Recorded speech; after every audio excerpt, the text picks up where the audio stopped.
यह बात उन दिनों की है जब गौतम बुद्ध आत्मज्ञान की खोज में तपस्या कर रहे थे। उनके मन में विभिन्न प्रकार के प्रश्न उमड़ रहे थे। उन्हें प्रश्नों का उत्तर चाहिए था, लेकिन अनेक प्रयासों के बाद भी उन्हें सफलता नहीं मिली।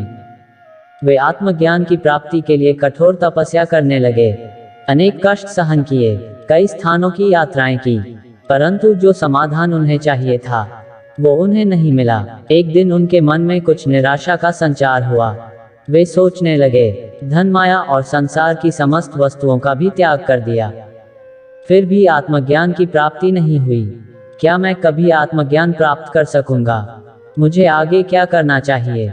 इसी प्रकार के अनेक प्रश्न बुद्ध के मन में उठ रहे थे।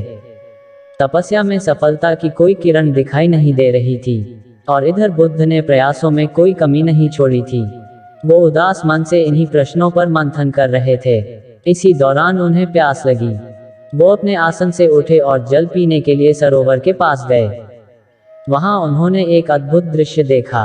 एक गिलहरी मुंह में कोई फल लिए सरोवर के पास आई थी, जो उसके मुंह से छूटकर सरोवर में गिर गया। गिलहरी ने देखा फल पानी की गहराइयों में जा रहा है। गिलहरी ने पानी में छलांग लगा दी। उसने अपना शरीर पानी में भिगोया और बाहर आ गई। बाहर आकर उसने अपने शरीर पर लगा पानी झाड़ दिया और पुनः सरोवर में कूद गई। उसने यह क्रम जारी रखा। वह तो उसे देख रहे थे, लेकिन गिलहरी इस बात से अनजान थी। वह लगातार अपने काम में जुटी रही। बुद्ध सोचने लगे, यह कैसी गिलहरी है? सरोवर का जल यह कभी नहीं सुखा सकेगी। लेकिन फिर भी इसने हिम्मत नहीं हारी। यह पूरी शक्ति लगाकर सरोवर को खाली करने में जुटी है। अचानक बुद्ध के मन में एक विचार का उदय हुआ।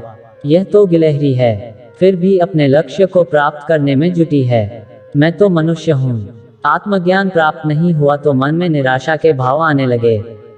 मैं पुनः कठिन तपस्या में जुट जाऊंगा। इस प्रकार महात्मा बुद्ध ने गिलहरी से भी शिक्षा प्राप्त की और तपस्या में जुट गए। फिर एक दिन वह भी आया जब उन्हें आत्मज्ञान प्राप्त हो गया, और वह राजकुमार सिद्धार्थ से भगवान बुद्ध हो गए। दोस्तों, आपको यह छोटी छोटी कहानियां और उनकी सीख कैसी लग रही है? हमें कमेंट सेक्शन में जरूर बताइएगा। आप अपने सुझाव भी लिखें, जिससे हम और बेहतर करने की कोशिश करें। फिर मिलेंगे दोस्तों अगली वीडियो के साथ। तब तक के लिए अपना ख्याल रखना और हमेशा मुस्कुराते रहना।